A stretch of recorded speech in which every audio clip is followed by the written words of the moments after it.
Okay, here's a wild thought. What if a key to understanding something as complex as autism wasn't just hidden in our genes or our behaviors, but in the brain's own plumbing?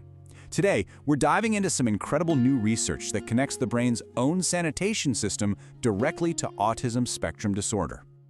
Yeah, just think about that for a second. It's a question that is totally flipping the script on how we think about this condition. We're going to explore how this recently discovered network, which is responsible for literally washing the brain clean every night, might hold some of the most important clues we've found yet.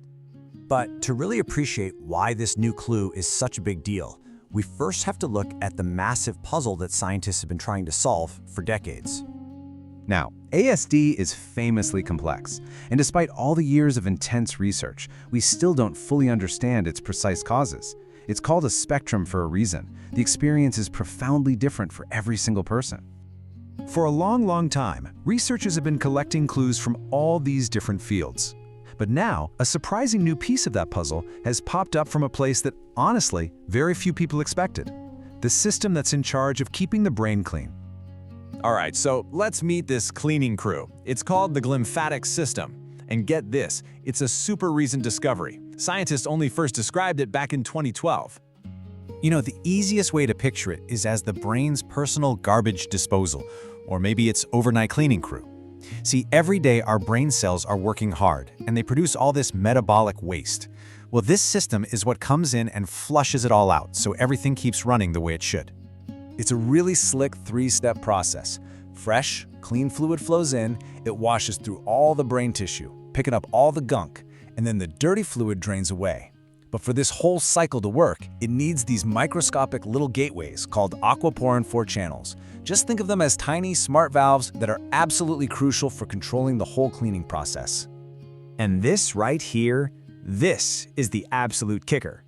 The brain does its most important deep cleaning while we are deeply asleep. It's amazing.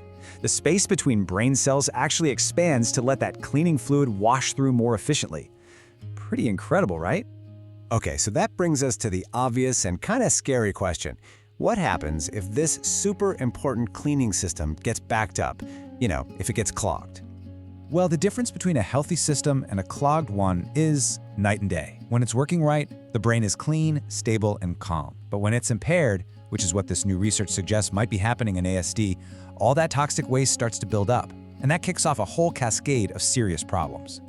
And we're not just talking about some harmless dust bunnies here. No, this is a toxic stew of waste products and inflammatory stuff. When the drains get clogged, things like excess glutamate, which can literally overexcite and damage your nerve cells, and these inflammatory markers just hang around, creating chronic stress and messing up communication in the brain.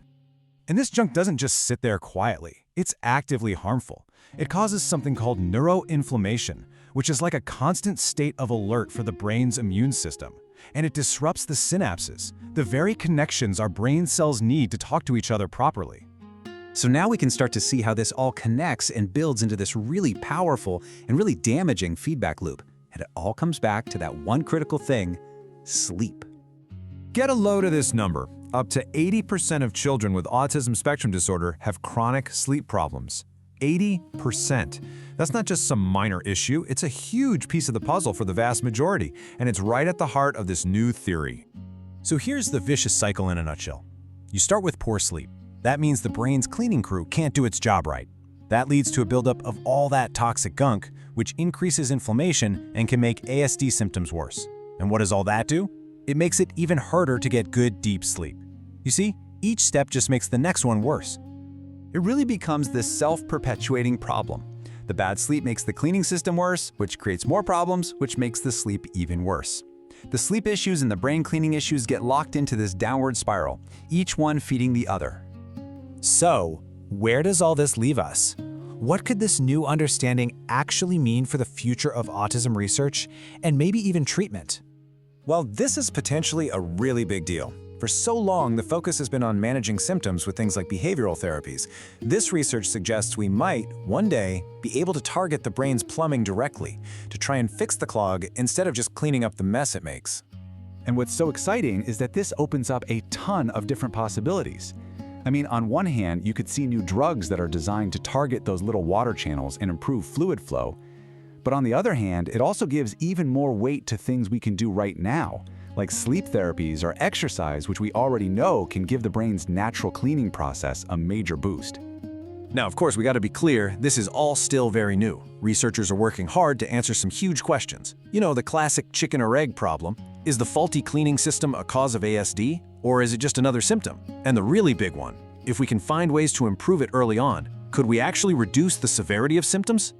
So we're left with this really provocative and I think very hopeful idea. By shifting our focus to one of the brain's most basic, fundamental maintenance systems, we might just be on the edge of opening up brand new and really promising ways to understand and support people on the autism spectrum.